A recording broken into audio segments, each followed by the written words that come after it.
বিসমিল্লাহির রহমানির রহিম। দেশ গড়ার পরিকল্পনা,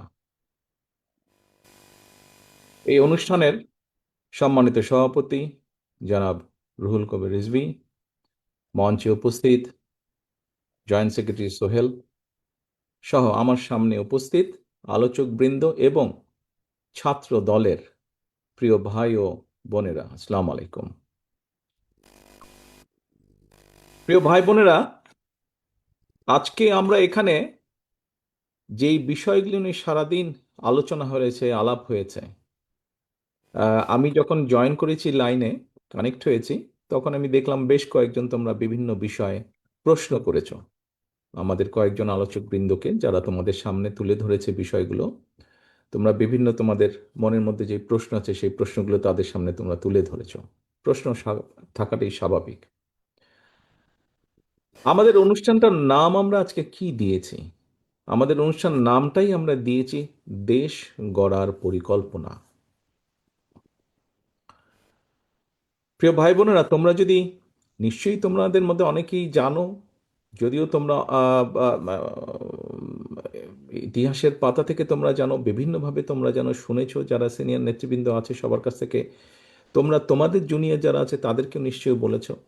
এখানে আমাদের আজকে সভাপতি সাহেব ওনার বক্তব্যে একটি কথা বলেছেন যে দেশ স্বাধীনের পরে, 90-এর স্বৈরাচারের আন্দোলনের পরে বিভিন্ন সময় দেশ যখন সংকটের সময় ছিল, সংকটের ভিতর দিয়ে গিয়েছে, এবং তারপরে বাংলাদেশের জনগণ যখন বিএনপিকে দেশ পরিচালনার দায়িত্ব দিয়েছে, তখন ধীরে ধীরে কিন্তু বিএনপি অবস্থার পরিবর্তন ঘটিয়েছে, অবস্থার উন্নতি ঘটিয়েছে বিএনপি। প্রিয় ভাই বোনেরা, এই মুহূর্তে আমরা যদি দেখি, আমরা আগামী 2 মাস পরে একটি নির্বাচন প্রত্যাশা করছি। এই দেশটি গত 16 বছর যেই স্বৈরাচার পালিয়ে গিয়েছে, যেই স্বৈরাচারকে বাংলাদেশের জনগণ বিতাড়িত করেছে আন্দোলনের মাধ্যমে, সেই স্বৈরাচার এই দেশের প্রত্যেকটি ক্ষেত্রকে কিভাবে ধ্বংস করে দিয়ে গিয়েছে, এটি আমরা জীবনের পরতে পরতে অনুভব করতে পারি। কিভাবে দেশের অর্থনৈতিক ব্যবস্থা ভেঙে দিয়ে গিয়েছে, কিভাবে দেশের আইন শৃঙ্খলা ভেঙে দিয়ে গিয়েছে, কিভাবে দেশের শিক্ষা ব্যবস্থাকে ধ্বংস করে দিয়ে গিয়েছে, কিভাবে দেশের স্বাস্থ্য ব্যবস্থাকে ধ্বংস করে দিয়ে গেছে, কিভাবে দেশের প্রাকৃতিক অবস্থাগুলোকে, নদী নালা খাল বিল বন জঙ্গলকে ধ্বংস করে দিয়ে গিয়েছে, কিভাবে দেশের কৃষি, যেটাই বলি না কেন, সব কিছুকে যেভাবে ধ্বংস করে দিয়ে গিয়েছে, এর ভুক্তভোগী কিন্তু এই দেশের মানুষ। এখন একটি রাজনৈতিক দল হিসাবে এবং এই মুহূর্ত পর্যন্ত আত্মবিশ্বাসের সঙ্গে আমরা বলতে পারি বাংলাদেশের জনপ্রিয় রাজনৈতিক দল হিসাবে বিএনপির দায়িত্ব হচ্ছে দেশকে সঠিকভাবে পরিচালনা করা। দেশের মানুষ যখন বিএনপিকে দেশের দায়িত্ব, পরিচালনার দায়িত্ব দেবে, প্রিয় ভাই বোনেরা, যেদিন স্বৈরাচার পালিয়ে যায়, আমাকে মহাসচিব সাহেব তখন ফোন করলেন। ফোন করে বললেন যে জাতীয় সরকার গঠিত করলে ভালো হয় কিনা, অথবা আমরা জাতীয় সরকারে যাব কিনা। তখন বিভিন্ন রকম একটা হেফাজত কন্ডিশন। আমি তখন বলেছিলাম যে আমরা জনগণের রায় মাথা পেতে নেব, আমরা জনগণের কাছে যাব, আমরা জনগণ যে সিদ্ধান্ত দেবে তাই আমরা মাথা পেতে নেব।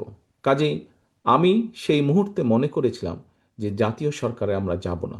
আমাদের লক্ষ্য, আমাদের উদ্দেশ্য সব কিছু নিয়ে আমরা জনগণের সামনে দাঁড়াবো। আমরা স্লোগানে বলি যে জনগণই আমাদের সকল ক্ষমতার, রাজনৈতিক ক্ষমতার উৎস। কাজেই জনগণই যদি আমাদের রাজনৈতিক ক্ষমতার উৎস হয়ে থাকে, তাহলে কেন আমরা জনগণের সামনে গিয়ে দাঁড়াবো না? আমাদের লক্ষ্য বলবো দেশকে নিয়ে, জনগণকে নিয়ে, আমাদের উদ্দেশ্য বলবো দেশকে নিয়ে, জনগণকে নিয়ে, এবং জনগণ যে সিদ্ধান্ত দেবে আমরা মাথা পেতে সে সিদ্ধান্ত নিব।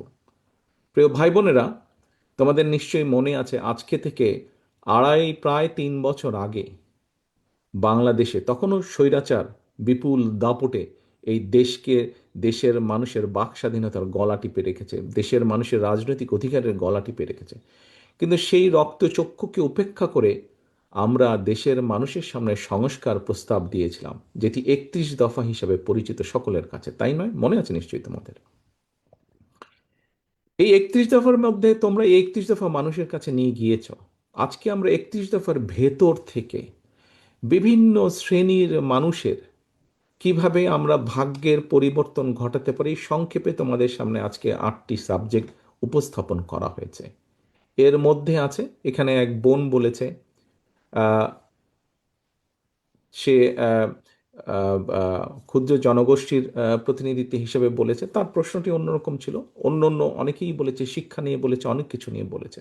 দেখো, বাংলাদেশ যখন 1971 সালে স্বাধীন হয়, সেই স্বাধীনতা যুদ্ধে লক্ষ লক্ষ মানুষ যুদ্ধ করেছে, লক্ষ লক্ষ মানুষ প্রাণ দিয়েছে যুদ্ধে।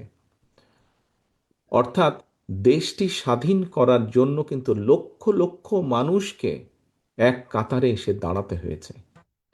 আজকে আমরা দেশ গড়ার পরিকল্পনা, এই কাজটি যদি আমাদেরকে সফল করতে হয়, সারাদিন যে সকল বিষয় নিয়ে তোমরা আলোচনা করলে, এই কাজগুলোকে নিয়ে যদি আমাদের সফল করতে হয়, অর্থাৎ দেশকে যদি সামনে নিয়ে যেতে হয়, মানুষকে যদি তার অবস্থান পরিবর্তন করে ভালো অবস্থানে নিতে হয়, তাহলে আমাদের সকলকে কাঁধে কাঁধ মিলিয়ে কাজ করতে হবে।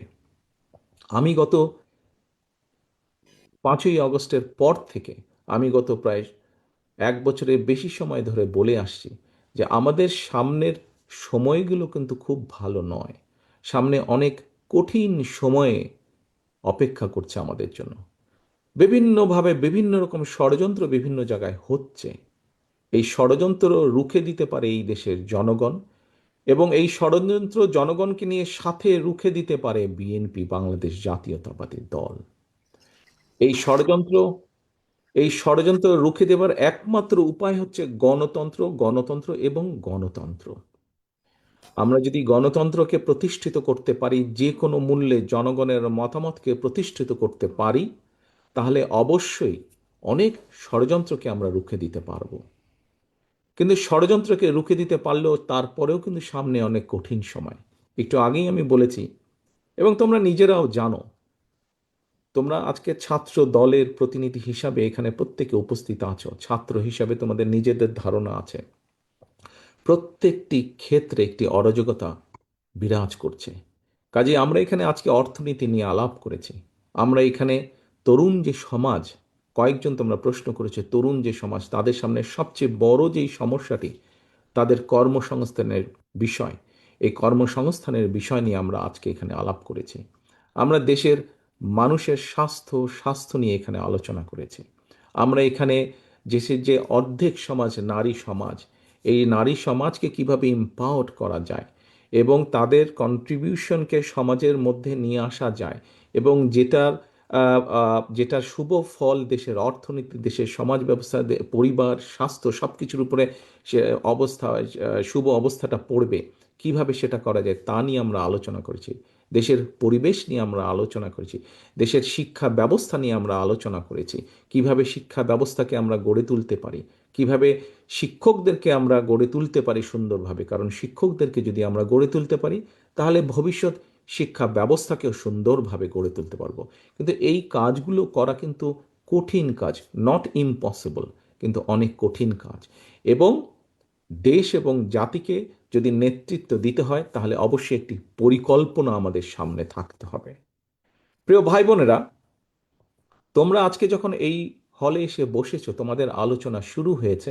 তোমরা যে আলোচনা শুরু হবার সময় তোমাদেরকে প্রত্যেকে একটা করে ফোল্ডার দেওয়া হয়েছে, এবং কিছুক্ষণ পরে, খুব সম্ভবত লাঞ্চের পরে, তোমাদের সকলকে আলাদা আবার হাতে হাতে একটা লিফলেট দেওয়া হয়েছে না তোমাদের? সেই লিফলেটের মধ্যে কি আছে? সেই লিফলেটের মধ্যে কি আছে আমি বলছি। আলাদা একটি লিফলেট তোমাদেরকে দেওয়া হয়েছে। এখানে সোহেল, আজকে যে অনুষ্ঠান পরিচালনা করছে আমাদের জয়েন্ট সেক্রেটারি সোহেল, তার বক্তব্যে সোহেল কিন্তু একটি গুরুত্বপূর্ণ কথা বলেছে। আমি ব্যক্তিগতভাবে বিশ্বাস করি একটি বিষয়, আমরা যতগুলো পরিকল্পনা নিয়েছি, এই পরিকল্পনাগুলোকে সফল করতে হলে যেরকম আমাদের যোগ্য ব্যক্তিদেরকে বিভিন্ন জায়গায় দায়িত্ব দিতে হবে, কিন্তু তার থেকেও দুইটি বড় ইম্পর্টেন্ট বিষয় আছে। যেই দুইটি বিষয়কে যে কোনো মূল্যে আমাদেরকে অ্যাড্রেস করতে হবে। এবং এই দুইটি বিষয়কে যদি আমরা অ্যাড্রেস করতে না পারি, আমাদের পুরা জাতি এবং দেশ সংকটের মধ্যে পড়বে। কি দুটি বিষয়? এক, দুর্নীতি, যে কোনো মূল্যে এই দুর্নীতির লাগাম টেনে ধরতে হবে। দুই, আইন শৃঙ্খলা পরিস্থিতি, যে কোনো মূল্যে আইন শৃঙ্খলা পরিস্থিতির লাগাম টেনে ধরতে হবে। যদি আমরা দুর্নীতি এবং আইন শৃঙ্খলা যদি আমরা দুর্নীতি এবং আইন শৃঙ্খলার লাগাম টেনে ধরতে না পারি, তাহলে আমরা যে পরিকল্পনাগুলি গ্রহণ করেছি মানুষের স্বাস্থ্য নিয়ে, দেশের ভবিষ্যৎ সন্তানদের শিক্ষা ব্যবস্থা নিয়ে, নারী সমাজকে এম্পাওয়ার্ড করার জন্য, দেশের কৃষি ব্যবস্থা, প্রত্যেকটি পরিকল্পনা আমাদের বাধাগ্রস্ত হবে, স্লো হয়ে যাবে আমাদের। সেজন্যই আমাদের সরকার গঠনের সুযোগ পাওয়ার সাথে সাথে সর্বপ্রথমে আমাদেরকে নজর দিতে হবে, সর্বপ্রথমে আমাদেরকে ব্যবস্থা করতে হবে দুর্নীতির লাগাম কিভাবে আমরা টেনে ধরব।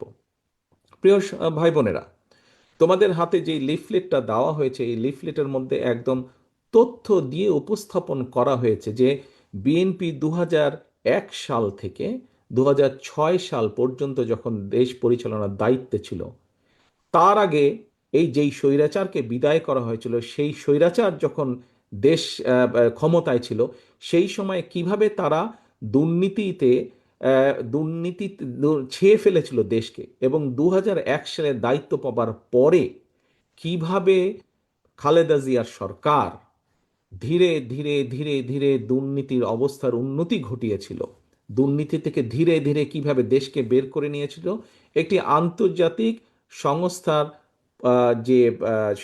যে অ্যানালাইসিস, সেই অ্যানালাইসিস একদম পুরা সুন্দরভাবে তোমাদের সামনে তুলে ধরা হয়েছে সেই লিফলেটটার মধ্যে। কাজেই আমরা দৃঢ়ভাবে, অত্যন্ত আত্মবিশ্বাসের সঙ্গে বলতে পারি, এই বাংলাদেশে যদি দুর্নীতির লাগাম টেনে ধরতে পারে, তাহলে একমাত্র বাংলাদেশ জাতীয়তাবাদী দলই পক্ষেই সেটা সম্ভব। সেইটি করা সম্ভব একমাত্র কারণ আমরা অতীতে করেছি, আমরা ইনশাল্লাহ ভবিষ্যতে দেশের মানুষ ভবিষ্যতে ইনশাল্লাহ আমরা সেই কাজটি করিয়ে দেখাতে পারবো। প্রিয় সহকর্মীবৃন্দ,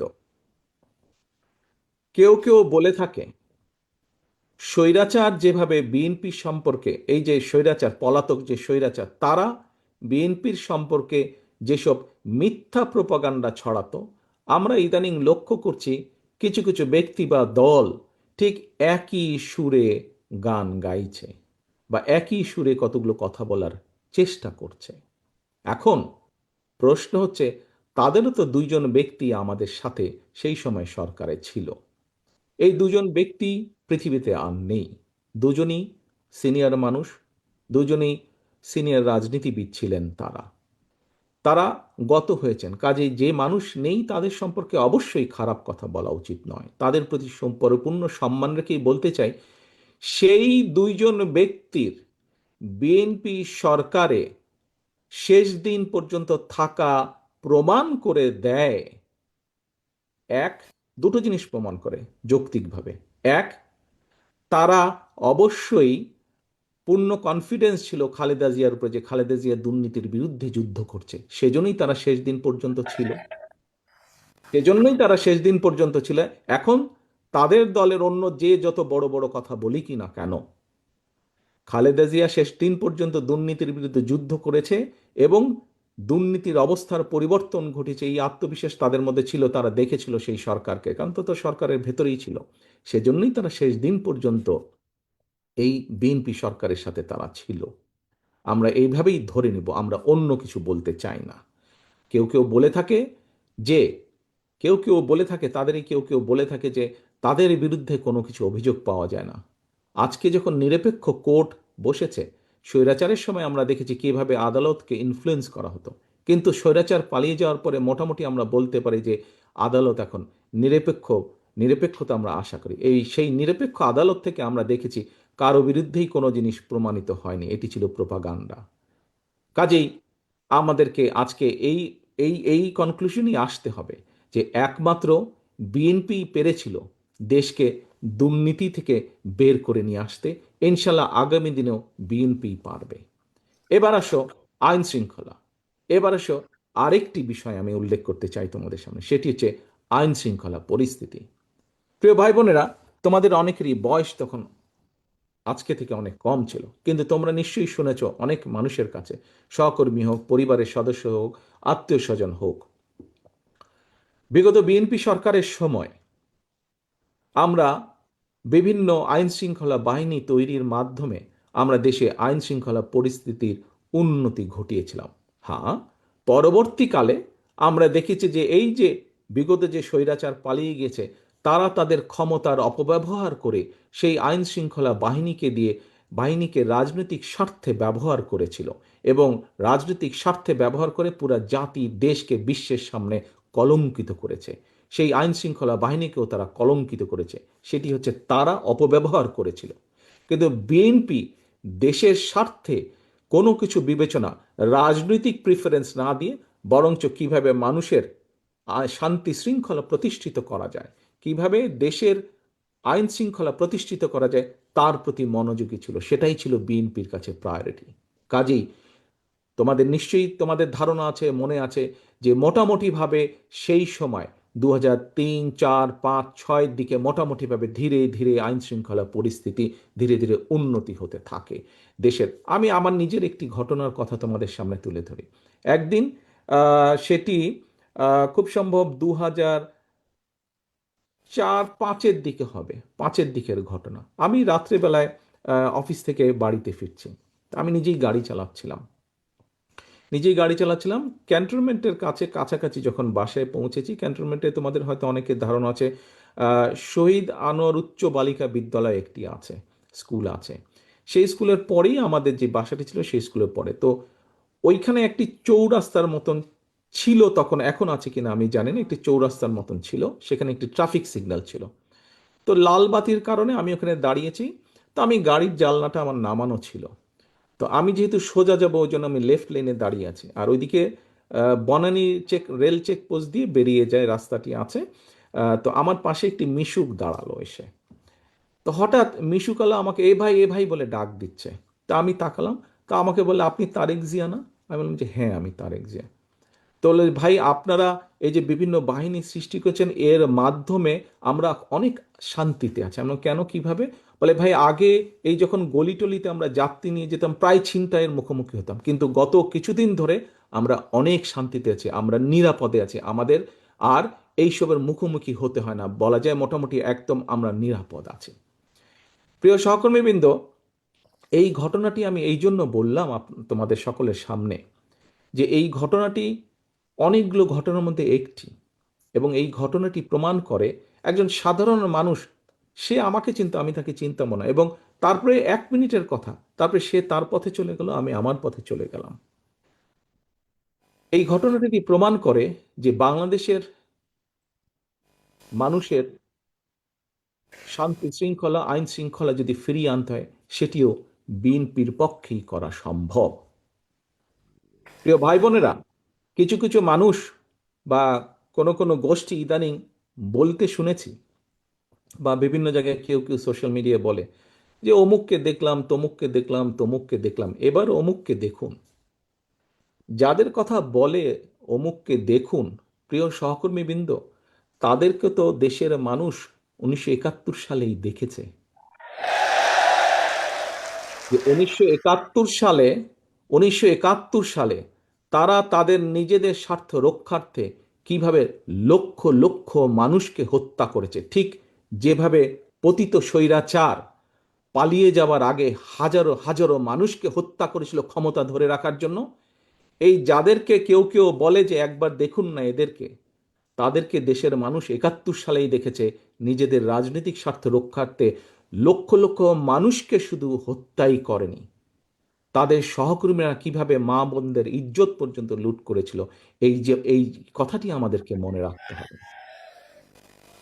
এখন প্রিয় ভাই বোনেরা, কথা অনেক হয়েছে, কথা অনেক হয়েছে। আমাদের লক্ষ্য একটাই, আমাদের উদ্দেশ্য একটাই, কি? দেশকে আমাদের গড়তে হবে। এই দেশকে শহীদ জিয়া গড়েছেন। দেশ স্বাধীনের পরে যখন এই দেশে দুর্ভিক্ষ হয়েছে, শহীদ জিয়া যখন দেশ পরিচালনার দায়িত্ব পেয়েছিলেন, এই দুর্ভিক্ষ কবলিত দেশকে উনি খাদ্য রফতানির দেশে পরিণত করেছিলেন।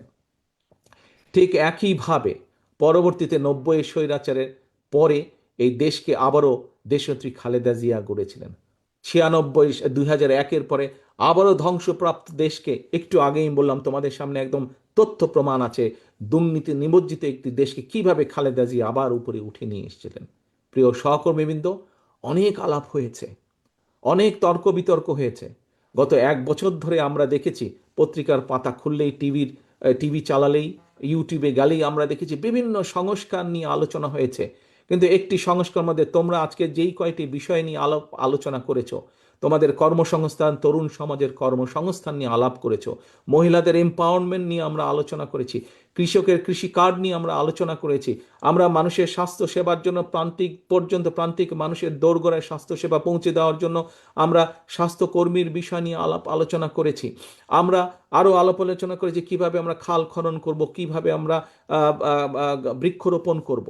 তোমাদের কাছে একটি প্রশ্ন, বিগত 1 বছর ধরে আমরা যে সংস্কার আলোচনা দেখলাম, বহু দলের এই যে সরকার যে উদ্যোগ গ্রহণ করেছিল, এগুলি, এই যে আজকে তোমরা এই যেই বিষয়গুলি নিয়ে আলোচনা করেছো, সেই বিষয়গুলো কি তোমরা মনে করো এই প্রত্যেকটি বিষয় প্রত্যেকটি সাধারণ মানুষের জীবনের সাথে সম্পর্কিত? তোমরা কি মনে করো, তোমরা সারাদিন যেই বিষয়গুলি নিয়ে আলাপ করেছো, তোমরা কি মনে করো যে এই প্রত্যেকটি বিষয় সাধারণ মানুষের সাথে, জীবনের সাথে সম্পর্কিত? Yes or no? ইয়েস কি ইয়েস? সম্পর্কিত? ওকে, তাহলে সম্পর্কিত। প্রিয় সহকর্মীবৃন্দ, হ্যাঁ, যেগুলা সংস্কার নিয়ে আলাপ হয়েছে, এর মধ্যে বিএনপিও 3 বছর আগে অনেক কিছু বলেছে, সেই সংস্কারগুলো প্রয়োজন। তবে সবচাইতে বেশি প্রয়োজন মানুষের ভাগ্যের পরিবর্তন। এবং আজ সারাদিন তোমরা যা আলোচনা করেছিল, এই কাজগুলো যদি আমরা করতে পারি, তাহলেই একমাত্র মানুষের ভাগ্যের পরিবর্তন করা সম্ভব। এবং মানুষের ভাগ্যের পরিবর্তন হলে, মানুষের যখন তরুণ যুবক যুবতীরা যখন চাকরি বাকরি কর্মসংস্থান করতে পারবে, কৃষক যখন কৃষি কার্ডের মাধ্যমে ধীরে ধীরে স্বাবলম্বী হয়ে উঠবে, নারী যখন ফ্যামিলি কার্ডের মাধ্যমে ধীরে ধীরে স্বাবলম্বী হয়ে উঠবে, যখন আমরা দেশের মানুষের আস্তে আস্তে ধীরে ধীরে রোগীর সংখ্যা কমিয়ে ফেলতে পারবো, যখন আমাদের খাল বিলগুলোতে পানি থাকবে, বন্যা হবে না, তখনই মানুষের ভাগ্যের পরিবর্তন ঘটবে। এবং মানুষের ভাগ্যের পরিবর্তন ঘটা মানে দেশের ভাগ্যের পরিবর্তন ঘটবে। প্রিয় ভাই বোনেরা, বিএনপি বাংলাদেশকে সিঙ্গাপুরও বানাতে চায় না, মালয়েশিয়াও বানাতে চায় না, কানাডাও বানাতে চায় না, যুক্তরাষ্ট্র বানাতে চায় না। আমরা চাই একটি স্বাবলম্বী বাংলাদেশ, যেই বাংলাদেশে মানুষ দেশের ভিতরে কর্মসংস্থানের ব্যবস্থা থাকবে, খেয়ে পরে বেঁচে থাকবে, শান্তিতে থাকবে, যেখানে দুর্নীতি নিয়ন্ত্রণ থাকবে, দুর্নীতির লাগাম টেনে ধরতে আমরা সক্ষম হব। সেরকম একটি বাংলাদেশ চাই। অনেক কথা হয়েছে, আসো। প্রথমেই আমি বলেছি দেশ স্বাধীন সকলে কাঁধে কাঁধ মিলিয়ে করেছি। দেশ স্বাধীনতার যে যুদ্ধ, সেই যুদ্ধ কাঁধে কাঁধ মিলিয়ে লক্ষ লক্ষ মানুষ একসাথে করেছে, তখন কেউ তাকায়নি কে কি। আজকে আসো, দেশ গড়ার যে পরিকল্পনা, এই পরিকল্পনা সফল করতে হলে তোমাদেরকে আজকে ছড়িয়ে ছিটিয়ে পড়তে হবে সারা দেশে, যে যেখান থেকে এসেছো। এবং শুধু ছড়িয়ে ছিটিয়ে পড়লে চলবে না, তোমাদের হাতে যে ফোল্ডারটি দেওয়া হয়েছে, হয়তো সংখ্যা কম, আমরা চেষ্টা করব তোমাদের কাছে আরও এই ডকুমেন্টগুলো পাঠাতে। মানুষের দৌড় গোড়ায় চলে যেতে হবে, প্রত্যেকের দৌড় গোড়ায় চলে যেতে হবে, দলের একজন প্রতিনিধি হিসাবে, দলের অ্যাম্বাসাডার হিসাবে। তোমাদের প্রত্যেককে, ছাত্রদলের প্রত্যেকটি নেতাকর্মীকে তোমার এলাকার, গ্রামের, ওয়ার্ডের, ইউনিয়নের গোড়ায় গোড়ায় চলে যেতে হবে, ঘরের দরজায় দরজায় চলে যেতে হবে। মা বোনদেরকে বলতে হবে তাদের জন্য আমরা কি করব, কৃষকদেরকে বলতে হবে তাদের জন্য আমরা কি করব, তরুণ যুবক যুবতীদেরকে বলতে হবে তাদের কর্মসংস্থানের জন্য আমরা কি করব। অর্থাৎ তোমাদের হাতে যে কাগজগুলো আছে, সেখানে প্রায় সমাজের প্রত্যেকটি মানুষের কোনো না কোনো একটি আশার আলো আছে। আমরা যদি একসাথে কাজ করি, ইনশাল্লাহ আমরা সেই বাংলাদেশ গড়ে তুলতে সক্ষম হব, যেই বাংলাদেশের প্রত্যাশা আমরা করি। অনেক সময় লাগবে, কষ্ট হবে, অনেক কঠিন, অনেক শত্রু আছে যারা আমাদেরকে বাধা দিবে, কিন্তু এই দেশের মানুষকে কেউ বাধা দিয়ে দাবিয়ে রাখতে পারেনি। ইনশাল্লাহ দেশ গড়ার পরিকল্পনা কাজ যখন আমরা শুরু করব বাংলাদেশের মানুষের রায় নিয়ে, তখনও ইনশাল্লাহ কেউ আমাদেরকে দাবিয়ে রাখতে পারবে না। কিন্তু তোমাদেরকে সকলকে যেতে হবে আজকে মানুষের দৌড়গোলায়, মানুষকে ঐক্যবদ্ধ করতে হবে। ভাই বোনেরা, তোমাদেরকে আরেকটি কথা বলি। এই দুইটি বিষয় আমি উল্লেখ করব। দুইটি বিষয় উল্লেখ করে আজকে তোমাদেরকে ছেড়ে দিব, এবং ছেড়ে দেওয়ার পরে যেই কাজটি বললাম সেই কাজটিতে কিন্তু তোমাদেরকে প্ল্যান করতে হবে। তোমরা এখানে যারা আজকে ছাত্রদলের বিভিন্ন ইউনিটের নেতৃবৃন্দ উপস্থিত আছো, তোমাদের নিচে তোমাদের আরো অনেক সহকর্মী আছে। তোমরা যে যার ইউনিটে ফিরে যাবে, সবাইকে ডাকবে। তোমরা যা জেনে গেলে, যা শিখে গেলে, তাদেরকে সেগুলো তোমরা বলবে, বোঝাবে, এবং ছুটে বেড়াতে হবে, ছড়িয়ে পড়তে হবে। মানুষের ঘরে ঘরে ছড়িয়ে পড়তে হবে। মানুষকে বলতে হবে যে বিএনপি আগামী দিনে এই এই কাজ আপনাদের জন্য করতে চায়। তোমার দল কি? বাংলাদেশ জাতীয়তাবাদী দল। বাংলাদেশ জাতীয়তাবাদী দল এই এই কাজগুলো কৃষকের জন্য এই করতে চায়, নারী সমাজের জন্য এই করতে চায়, ছাত্র ছাত্রীদের জন্য এই করতে চায়, শিক্ষকদের জন্য এই করতে চায়, মসজিদের ইমাম মুয়াজ্জেম সাহেবদের জন্য এই করতে চায়। প্রত্যেকটি মানুষের কাছে তার তার মেসেজগুলো পৌঁছে দিতে হবে। প্রিয় সহকর্মীবৃন্দ, আমরা মানুষ, পৃথিবীতে আমরা বসবাস করি। আমরা মানুষ হিসাবে মানুষের জন্য আমরা কাজ করতে পারি। আমাদের সীমাবদ্ধতা আছে, পার্থিব সীমাবদ্ধতা আছে। সেই পার্থিব সীমাবদ্ধতার মধ্যে থেকে আমরা মানুষকে যা দিতে পারি, যা করতে পারি, আমরা মানুষের কাছে সেটি কমিট করব, সেটি কমিটমেন্ট দেব। এখন এখন যার মালিক আমি বা তুমি কেউ না, তার কমিটমেন্ট কি আমরা দিতে পারি? তার কমিটমেন্ট আমরা দিতে পারি না, যা আমাদের সাধ্যের বাইরে। এখানে আমরা মুসলমান আছি, অন্য ধর্মের মানুষও এখানে উপস্থিত আছে। মুসলমান হিসেবে আমরা বিশ্বাস করি এই পৃথিবীতে এবং পৃথিবীর বাইরে যাবতীয় যা কিছু আছে, আমরা যা কল্পনা করি, যা কল্পনা করতে পারি না, সকল কিছুর মালিক একমাত্র আল্লাহ তাআলা, একমাত্র আল্লাহ রাব্বুল আলামিন। আমরা শুনেছি অনেক কিছু, একটি রাজনৈতিক দলের কিছু ব্যক্তি বা বেশ কিছু ব্যক্তি বিভিন্ন জিনিসের টিকিট বিক্রি করে বেড়াচ্ছে, বিভিন্ন জিনিসের কনফার্মেশন দিয়ে বেড়াচ্ছে। তো এখন এখন আমি যতটুকু বুঝি, অনেক মুরব্বী ব্যক্তি আছেন, বুজুর্গ ব্যক্তি আছেন ধর্মীয় বিষয়। আমি একজন সাধারণ নর্মাল একজন মুসলমান হিসেবে আমি যতটুকু বুঝি, যা আমার না, আমি যদি তা দেবার কথা বলি, অর্থাৎ যার যেটি আমার না সেটির কমিটমেন্ট যদি করি, তাহলে আমি তার সাথে পাল্লা দিচ্ছি। অর্থাৎ দোজক, বেহেশত, দুনিয়া সবকিছুর মালিক আল্লাহ। যেটার মালিক আল্লাহ, যেটার কথা একমাত্র আল্লাহ তাআলাই বলতে পারে, সেখানে যদি আমি কিছু বলতে চাই, আমার নর্মাল দৃষ্টিকোণ থেকে আমি বুঝি যে সেটি হচ্ছে শিরিক, সেটি হচ্ছে শিরিকের পর্যায়ে পড়ে। কাজে তোমাদেরকে ঘরে ঘরে যেতে হবে এবং বলতে হবে যারা এইসব কথা বলে তারা শিরিক করছে। আপনি যদি তাদের কথা শোনেন, আপনিও শিরিকের পর্যায়ে পড়ে যাবেন। যার অধিকার একমাত্র আল্লাহ তাআলার, সেটি একমাত্র আল্লাহর অধিকার। কে কোথায় যাবে, কার ইহকালে কি হবে, পরকালে কি হবে, তার অধিকার একমাত্র, ডিসাইড করার অধিকার একমাত্র আল্লাহর। আমরা পৃথিবীতে মানুষ হিসাবে আমরা মানুষের দেখভাল যতটুকু সম্ভব আমাদের দৃষ্টি থেকে আমরা করতে পারবো, আমাদের শক্তি সামর্থ্য অনুযায়ী করতে পারবো। আমরা এ কালেরটা করতে পারবো, এ কালেরটা কম বেশি আমরা মানুষ হিসাবে যা আমাদেরকে ক্ষমতা আল্লাহ দিয়েছে তার ভিতরে করতে পারবো। যা ক্ষমতার বাইরে তা আমরা করতে পারবো না। কাজী যারা এসব কথা বলে তারা ইনেবে শিরিক করছে। একজন মুসলমান হিসেবে আমি সেটাই বুঝি। এই কথাগুলো তোমাদেরকে পৌঁছে দিতে হবে। তবে সবচেয়ে বড় কথা হচ্ছে, যা তোমরা আজকে শিখে গিয়েছ, যা তোমরা আজকে জেনে গিয়েছ, যা তোমরা আজকে বুঝে গিয়েছ, এগুলো মানুষের দোরগোড়ায় পৌঁছে দিতে হবে। তোমাদেরকে তোমাদেরকে বিএনপির অ্যাম্বাসাডার হিসাবে যেতে হবে, আজকে মানুষের রাষ্ট্রদূত হিসাবে, দূত হিসাবে যেতে হবে। এখন আমার প্রশ্ন তোমাদের কাছে, তোমরা কি এই কঠিন কাজটি করতে পারবে? যদি তোমরা এই কঠিন কাজটি করতে পারো, তাহলে ইনশাল্লাহ বিএনপি দেশ গড়ার যে পরিকল্পনা, সেই পরিকল্পনার পক্ষে ইনশাল্লাহ আমরা জনগণের রায় পাব, এবং জনগণের রায় ইনশাল্লাহ পেলে ইনশাল্লাহ আমরা এই পরিকল্পনাকে ধীরে ধীরে পর্যায়ক্রমিকভাবে বাস্তবায়ন করবো ইনশাল্লাহ। প্রিয় সহকর্মীবৃন্দ, আশা করি, প্রত্যাশা করি এবং ইনশাল্লাহ তোমরা তোমাদের কাজে সফল হও। তোমাদের সেই সফলতা কামনা করে আমার বক্তব্য শেষ করছি। আল্লাহ হাফেজ। বাংলাদেশ জিন্দাবাদ। বাংলাদেশ জাতীয়তাবাদী দল জিন্দাবাদ।